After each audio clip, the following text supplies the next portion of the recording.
Okay, in this video I'm going to show you what to do if you have a window that's not locking. The first thing you want to check is your window lock itself. It should look something like this. This part right here on the bottom is what actually lines up with the latch, and that's what locks your window. So what we want to do is make sure that this part right here hasn't broken off.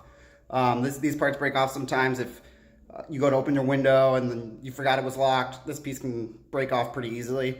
Just if that is the case, just call the office. Maintenance can drop one off at your door, and I'll show you here how to replace that. It's really easy. On the old lock, there's just going to be 2 Phillips head screws here.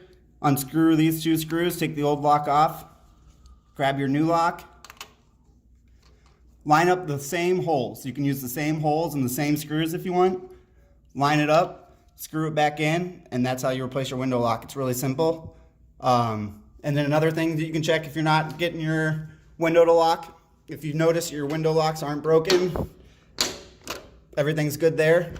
Some windows, this top window can move up and down as well. So if you shut your window and it's not lining up with the latches on the other window, you may just have to push up that top window a little bit until those latches line up, and then you should be able to lock it. On this style window, this top window doesn't move, it's the stationary window. So to lock it, this window here that moves up and down, the lock has to line up with this groove that goes all the way across.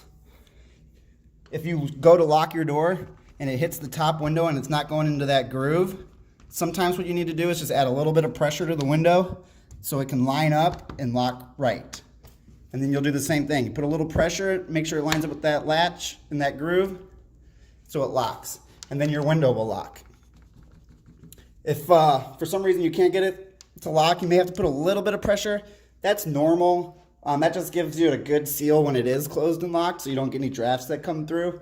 But if for some reason you're pushing down as hard as you can, still won't lock, just call the office. Maintenance will come by and take a look. There's some adjustments we can make. But for the most part, just doing those few things should get your window to line up and lock.